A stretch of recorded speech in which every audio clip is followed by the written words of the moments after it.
Welcome to Talk About It Tuesday. Sorry we're running a little bit late today. We had a lot to talk about. Can we scooch over a little bit? Come this way a little. Hello, everybody. Welcome to Talk About It Tuesday. I am Carolyn Spronley with the link at Keller Williams on the Water, Sarasota, your link to all things real estate and beyond. This is John Scholes. And if you didn't know, you know now, it is Epilepsy Awareness Month. And that is what we're talking about today.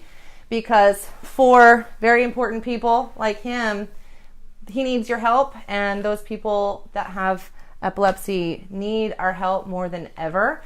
And what I want to do before we even understand a little bit more about epilepsy is read you something from epilepsy.com just to put some things in perspective. Epilepsy.com is a great resource. Yep. He actually had a bunch of papers printed out for me, and that's what I was reading about. It's amazing. So epilepsy can affect anyone. If you have a brain, it can affect you. Public misunderstanding of epilepsy causes social challenges like bullying, discrimination, and depression. That's why we need to make this more aware. And listen, really, really listen to this. Over a lifetime, 1 in 10 people will have a seizure, and 1 in 26 will be diagnosed with epilepsy. There are 3.4 million people in the U.S. living with active epilepsy. Listen, that's more than autism spectrum disorders, Parkinson's, multiple sclerosis, and cerebral palsy combined. Yet, epilepsy receives 1/10 the research funding than any one of those neurological disorders. We need to get this out there. We need people to be aware that this is something that needs to be talked about more often and fundraise for and all of that. So John is living with active uncontrolled epilepsy. So tell us about that and how you live with that every day. Sure. Basically, I don't know when I could have a seizure, where I could have a seizure. It could happen at any place, any time. And that leads not just myself, but every epileptic. I'm doing the same thing. So why is it so hard? Can say that knowing that it leads to depression, social anxiety. It's tough to leave the house sometimes because I don't know when it's going to happen, and I'm scared. You can't drive. I can't drive. Good news is he has a beautiful wife and daughter, so it helps. It does, right? Yep. Wonderful very parents. Very supportive. So what happens when you have a seizure? I mean, it's basically the things that you would see in the movies or TV where I clench up, I fall to the ground, I shake, foam comes out of my mouth. How long can they be? They could last anywhere from 2 to 5 minutes, and if they last over 5 minutes, go to the hospital right away. Yeah. Call 911. Something is wrong. Hey guys watching. So we know what it looks like for you, but it can look like a lot of different things for other people. Very different. So you have tonic-clonic. I have generalized seizures, and within that spectrum, it's tonic-clonic is what I suffer from. Used to be called grand mal. Used to be called grand mal. Now it's tonic-clonic. And then now, take into consideration, I'm not a doctor. I'm saying this is how it affects me and what I know about epilepsy. But there's many different types of epilepsy. There's focalized epilepsy, and within that spectrum, people could clap their hands, smack their lips, stare. Staring is a big. Well, that's what we were talking about when he was younger. That's how they kind of came to understand that he had epilepsy, because he would stare. I mean, we all stare sometimes, right? We zone out a little bit, but this was more than that. Yeah, you stare for quite some time, and fortunately, my parents recognized it early, and when I was in school, elementary school, they were aware of the condition, and were able to help me when I would stare. And took you to the physician to figure out that that's what it was. I've had it, my entire life, and I went to a physician as soon as my parents recognized it. Right. I think I was 5 at the time. Mm-hmm. And let me stop you real quick.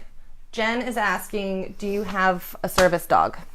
I do not. I thought about it and I looked into it. The process to get a service dog is, from what I understand and from what I learned, is quite some time, and it can be costly if insurance doesn't cover it. Yeah, I don't know how. I mean, service dogs are great for everything, so I'm sure that there's a big science behind that for you. I would love one. Yeah. If someone has a dog that's a service dog, I would love it. Jen, that's your job. Yes, we need you to get on it and help John out, please. Yeah. So how often do you have them? That's a good question, because it's not always consistent. It's not controlled. So I can have one. I had one a week ago, and then 3 weeks, before that. So I don't know. I mean, it could be anywhere from 1 to 2 a month. Right, and it sounds like every couple weeks. But is there a trigger that is your body goes through? Something happens to you that? Good question. Like many other epileptics in my situation, we need to stay away from alcohol, sleep. We need to get enough sleep, and take our medication on a consistent basis.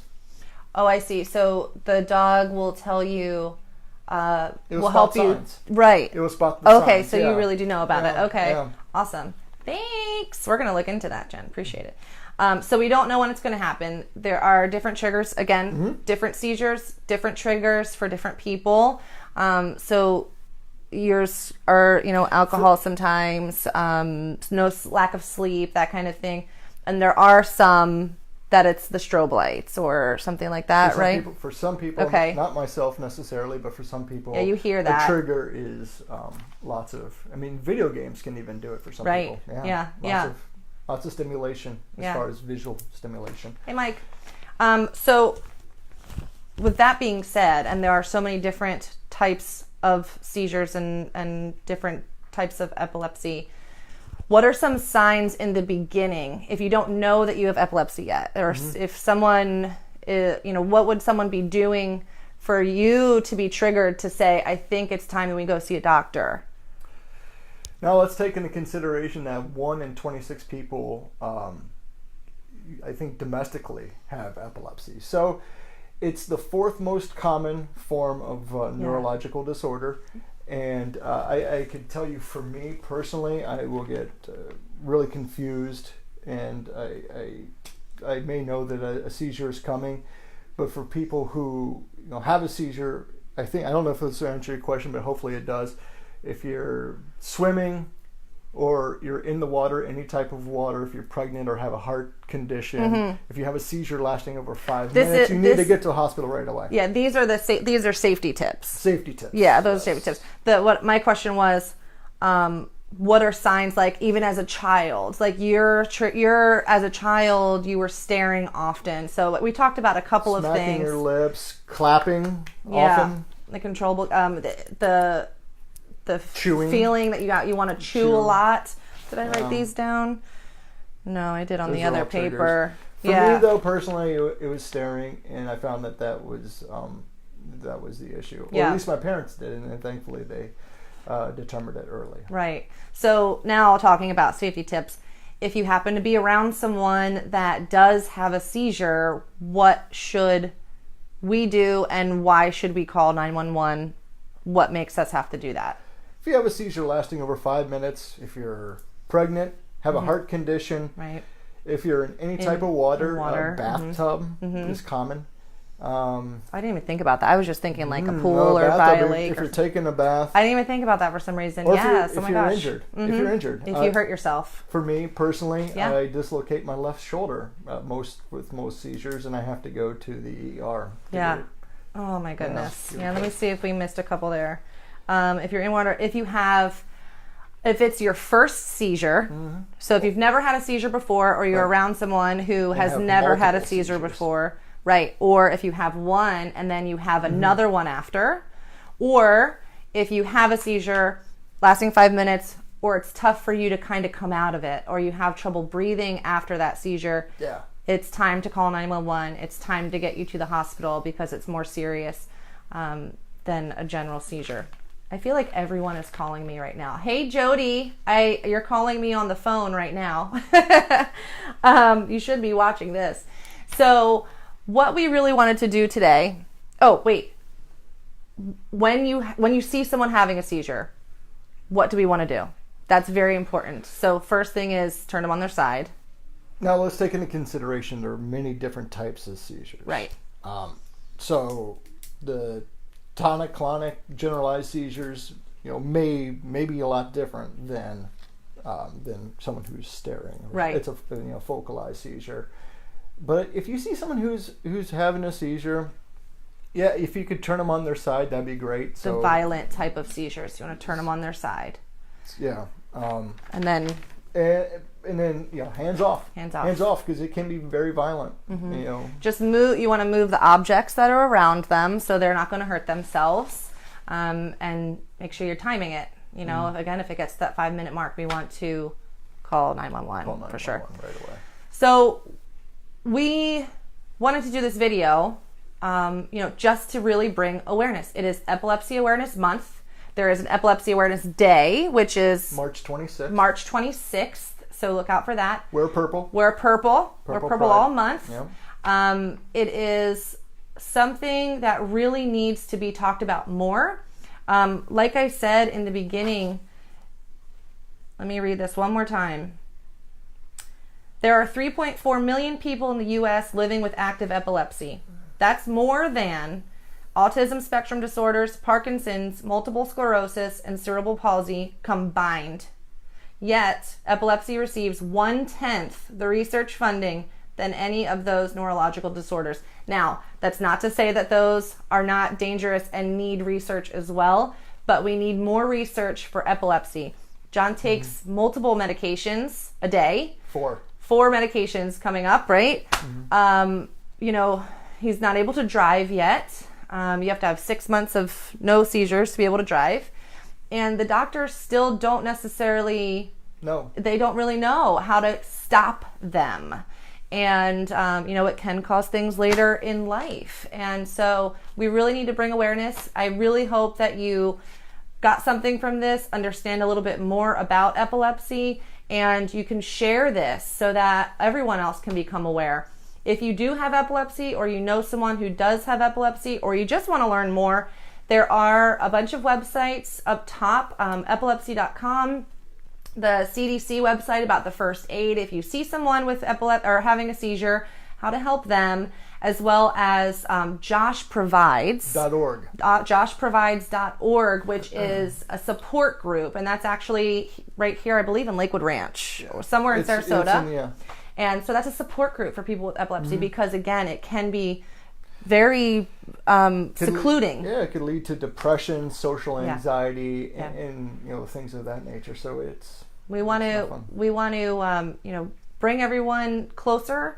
We want to get more educated on this. We want to share it with everyone and make sure that we are fundraising for more research to better help people like John and tons of more people out there. The 3.4 million U.S., that's 65 million people worldwide with epilepsy, 3.4 million in the U.S. And fourth most common neurological disorder. 1 out of 26 people in the U.S. will develop epilepsy at some point in their life. That's a lot. That's staggering. That's staggering numbers.